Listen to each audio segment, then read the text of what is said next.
श्रीगणेशाय नमः।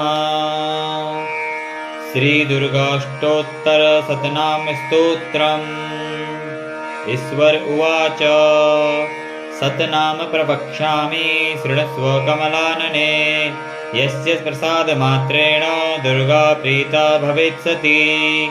ॐ सती साध्वीभव प्रीता भवानी भवमोचनी। आर्या दुर्गा जया चाद्या त्रिनेत्रा शूलधारिणी। पिनाकधारिणी चित्रा चन्द्रघण्टा महातपा। मनोबुद्धिरहङ्कारा चित्तरूपा चिताचितिः। सर्वमन्त्रमयी सत्ता सत्यानन्दस्वरूपिणी। अनन्ता भाविनी भाव्या भव्या भव्या सदा गतिः। शाम्भवी देवमाता च चिन्तारत्नप्रिया सदा। सर्वविद्या दक्षकन्या दक्षयज्ञविनाशिनी। अपर्णानेकवर्णा च पाटला पाटलावती। पट्टाम्बरपरिधाना कलमञ्जीररञ्जिनी। अमेयविक्रमा क्रूरा सुन्दरी सुरसुन्दरी। वनदुर्गा च मातङ्गी मतङ्गमुनिपूजिता। ब्राह्मी माहेश्वरी चैन्द्री कौमारी वैष्णवी तथा। चामुण्डा चैव वाराही लक्ष्मीश्च पुरुषाकृतिः। विमलोत्कर्षिणी गाना क्रिया नित्या च बुद्धिदा। बहुला बहुलप्रेमा सर्ववाहनवाहना। निशुम्भशुम्भहननी महिषासुरमर्दिनी। मधुकैटभहन्त्री च चण्डमुण्डविनाशिनी। सर्वासुरविनाशा च सर्वदा नवघातिनी। सर्वासुरविनाशा च सर्वदा नवघातिनी।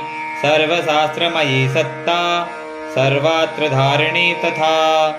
अनेकसहस्रहस्ता च अनेकास्त्रस्य धारिणी।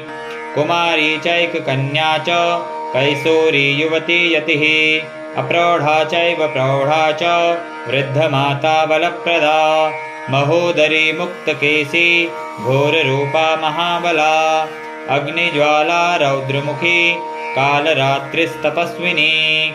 नारायणी भद्रकाली विष्णुमाया जलोदरी। शिवदूती कराली च अनन्ता परमेश्वरी। कात्यायनी च सावित्री प्रत्यक्षा ब्रह्मवादिनी। य इदं प्रपठे नित्यं दुर्गा नाम शताष्टकं।